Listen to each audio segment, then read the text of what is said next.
Friends, welcome to English बात bye तनु।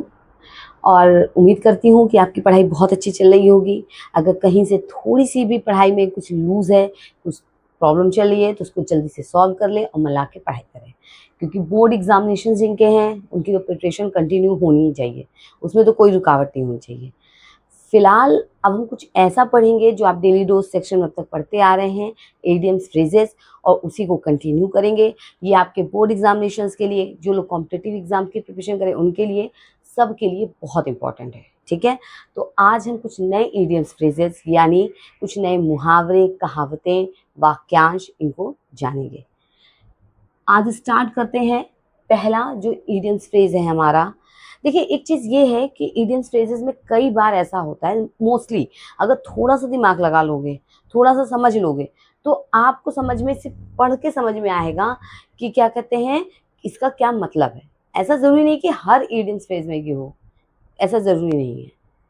ठीक है, कुछ में तो पढ़ो, जैसे मान लीजिए जो लोग कॉम्पिटिशन्स देते हैं, ठीक है, या जैसे एसएससी, रेलवे, उसमें ऑप्शन मिल जाए तो आप उसके अकॉर्डिंग तो डिसाइड कर देते हैं। बट बोर्ड एग्जामिनेशंस जो दे रहे हैं उनको खुद ही करना पड़ता है, उनके पास ऑप्शन तो होते नहीं है, ऑप्शनल है ही नहीं है। तो इस तरह की सिचुएशन में क्या है, फिर आपको अपना दिमाग तो लगाना ही पड़ता है।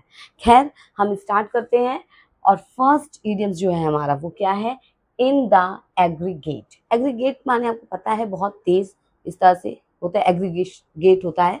और इन द एग्रीगेट का मतलब होता है मीनिंग। एक चीज़ और मैं बता दूं स्टार्ट करने से, ओके, फिर पहले देख लीजिए, जिनकी अगर पहली क्लास है तो उनके लिए, ठीक है, क्या जो यहाँ पे ये मैंने लिखा हुआ है, ये इस इडियम्स की मीनिंग है, एक्चुअल मीनिंग कि इसका मतलब क्या है।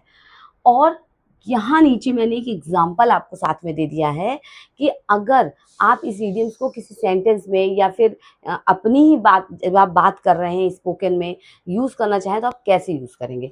क्योंकि अगर मैं आपको सिर्फ इडियम्स बताऊं और उसकी मीनिंग बता दूं तो इसका कोई फ़ायदा नहीं है, कोई फ़ायदा ही नहीं है। जब तक आप उसके सेंटेंस को नहीं समझ लेते, उसका एग्जाम्पल नहीं देख लेते, आपको समझ में नहीं आ जाएगा कि इस इडियम्स का यूज़ हम सेंटेंस में करेंगे कैसे, तब तक आप कर ही नहीं सकते। ठीक है, तो इसलिए यहाँ पे हमने एग्जाम्पल भी दिया हुआ है, तो it will be easy for you. ठीक है, आइए देखते हैं।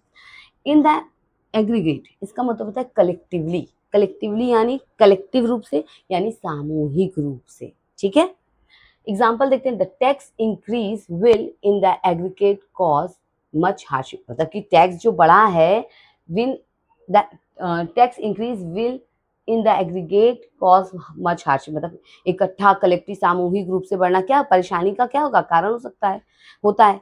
ठीक है, तो ये यहाँ पे क्या है, इन द एग्रीगेट मतलब कलेक्टिव, कोई चीज सामूहिक रूप से। नेक्स्ट क्या है, ऑल इन ऑल, सब में सब। अब समझो इसको, कुछ चीजें हैं, कुछ इडियम्स फ्रेज ऐसे होते हैं जिनको आप पढ़ेंगे और थोड़ा सा दिमाग लगाएंगे ना, तो वो यूं सॉल्व हो जाएंगे। कैसे, all in all, whole and sole, मतलब ऑल इन ऑल का मतलब क्या होता है, होल एंड शोल होता है। अब इससे क्या होता है, सब में सब, यानी ऐसा मतलब किसी की बात की रही है, इसका मतलब सर्वे सर्वा, होल एंड शोल, यानी पूरा शरीर, आत्मा, पूरी तरह से, कोई एकदम सर्वे सर्वा, वही सब कुछ है।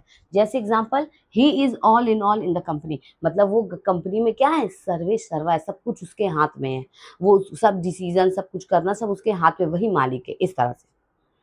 Next, with open arms. With open arms मतलब खुले हाथों से। अब खुले हाथों से क्या, to welcome someone happily.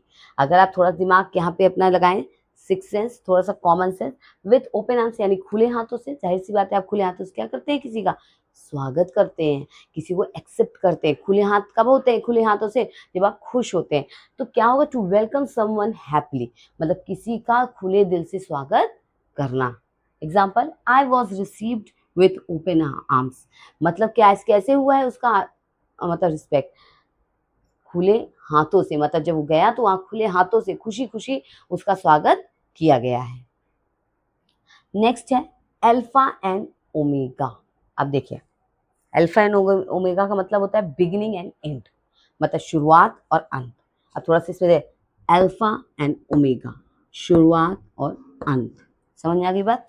Example क्या है, he does not know the alpha and omega of human life, वह मानव जीवन के शुरुआत और अंत को नहीं जानता है।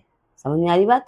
आप नॉर्मली अपनी बोलचाल की भाषा में आराम से इसका यूज़ कर सकते हैं। लेकिन इसका ध्यान रखिएगा, आप स्पोकन इंग्लिश में इन इडियम्स का यूज़ करने पे ये ज़रूर है, क्योंकि आजकल क्या होता है, लोग स्पीकिंग क्या हो गई है, इंग्लिश स्पीकिंग एक स्किल की तरह हो गई है। जिसको नहीं आती तो लोग सोचते हैं बेवकूफ़, लेकिन ऐसा कुछ नहीं है, कोई बेवकूफ़ नहीं है। सबकी अपनी भाषा है, सब उसको यूज़ करते हैं, ये एक अच्छी चीज़ है। बट आप अगर कहीं किसी फ्रेज़ का यूज़ कर रहे हैं, किसी इडियम्स का यूज़ कर रहे हैं, तो इस चीज़ का ध्यान रखिए कि अगले आदमी को भी वो चीज़ आती हो। अगर नहीं भी आती, अगर आप कहीं एज़ अ स्पीकर हैं, अगर आप कहीं कोई एडिटोरियल लिख रहे हैं या कहीं कोई लेटर लिख रहे हैं, आप वहाँ यूज़ करना चाहें तो करें। लेकिन कभी-कभी कुछ लोग क्या करते हैं कि स्पीकिंग करते हैं और एकदम बोलते चले जाते हैं, और सामने वाले को इंटरेस्ट है या नहीं है, उसको आता है या नहीं आता है, इससे कोई फ़र्क फिर नहीं पड़ पाता। तो ये चीज़ को थोड़ा-सा ध्यान रखिए कि इंग्लिश सीखना, इंग्लिश बोलना बहुत अच्छी बात है, ज़रूरी है, बट आप अगर कुछ सीख रहे हैं तो उसका यूज़ करिए, बट रैंडमली मत कीजिए कि कहीं भी आप कर रहे हैं और सामने वाले इंसान को कुछ पता ही नहीं है। उससे ये नहीं होगा कि आप सुपीरियर नज़र आएँगे, ऐसा कुछ नहीं होगा, ठीक है? सुपीरियरिटी इससे नहीं दिखानी है, काम से अपनी दिखाइए, वो बेटर है। बट कभी-कभी मैं देखती हूँ लोग क्या है, अच्छा हमने सीख लिया है ये, अब हम सब जगह यूज़ करेंगे, ऐसे नहीं। आप यूज़ कीजिए, आप लोग अगर एकेडमिक में हैं तो आपको लेटर लिखना है, एप्लीकेशन सीखने हैं, या आप बातें कर रहे हैं, आप फ्रेंड्स में हैं, सब लोग स्पीकिंग करिए, प्रैक्टिस भी होगी, अच्छा भी रहेगा। खैर, तो क्या है, alpha and omega, beginning and and, मतलब शुरुआत और अंत। He does not know the alpha and omega of human life, मतलब वो जीवन के, मानव जीवन के अंत, शुरुआत और अंत को नहीं जानता है। नेक्स्ट क्या है, up in arms. Up in arms यानी हाथों को ऊपर उठाना, अप इन आर्म्स। तो यहाँ पे क्या मतलब, रेडी टू फाइट, यानी हाथों को बढ़ाना, लड़ाई के लिए तैयार रहना, ठीक है। क्या होगा इसका example, the soldiers were up in arms for war, मतलब जो सिपाही हैं वो क्या है, युद्ध के लिए क्या हो गए हैं, तैयार हो गए हैं। समझ में आ रही बात।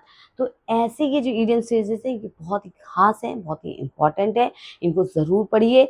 अगर आप मान लीजिए कि 5 हैं, सिर्फ 5 इडियम्स हैं, अगर आप रोज़ एक डेली रोज़ की क्लास दें और अगर सिर्फ 5 इडियम्स सीख लेते हैं, तो कितना बढ़िया होगा, कितना नॉलेज गेन होगी।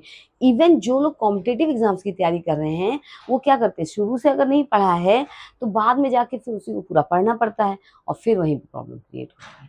क्योंकि नई-नई चीज़ सीखना, इतना सब लर्न करना आसान तो होता ही नहीं कुछ। आसान और मुश्किल तो सिर्फ़ आप पे डिपेंड है। वो आप ही को डिसाइड करना है कि क्या आसान है, क्या मुश्किल है। आसान करने के लिए काम करना पड़ता है, वर्क करना पड़ता है, तो लर्न करना पड़ेगा। तो इसलिए मैं ये कहूँगी, इंडियन फ्रेजेज़ को लर्न करने से ज़्यादा इसको समझिए। अगर ये चीज़ें कही गई हैं कि up in arms, ready to fight, यानी अप इन आर्म्स, हाथों को उठाना ऊपर, हाथों में ऊपर, तो यानी कि soldiers were up in arms for war. Soldiers क्या थे, रेडी थे वॉर के लिए। हाँ, किसके लिए, वॉर के लिए। तो इसको क्या है, बहुत अच्छे से पढ़ लीजिए। 5 इडियम फ्रेजेज़ हैं, बहुत अच्छे से याद हो जाएँगी आसानी से। इसके लिए कोई ऐसा ज़रूरी, और हाँ, एक चीज़ हमेशा ध्यान रखिए, ये जो मीनिंग दी है, कोई ज़रूरी नहीं कि हर जगह यही मीनिंग हो। मतलब कलेक्टिवली की जगह सामूहिक रूप के लिए कुछ और अगर वर्ड यूज़ कर लिया जाए तो इट डज़न्ट मैटर, ठीक है? तो इसको हम लोग यहीं स्टॉप करते हैं, और इसको मन लगा के पढ़िए, देखिए और अपनी पढ़ाई को कंटिन्यू रखिए। अगर ये क्लास अच्छी लगी हो, आपको नॉलेज बहुत ही प्रीशियस अच्छी लगी हो, वैल्यूएबल लगी हो, मैं ये कहूँगी आप वीडियो को लाइक कर दें, चैनल को सब्सक्राइब कर दें, ताकि आपको नए-नए अपडेट्स मिलते रहें, और इसलिए बेल आइकन ज़रूर प्रेस कर दें, और इसको शेयर करना ना भूलें, ताकि लोग सीखें, जानें और आगे बढ़ें। Thank you so much.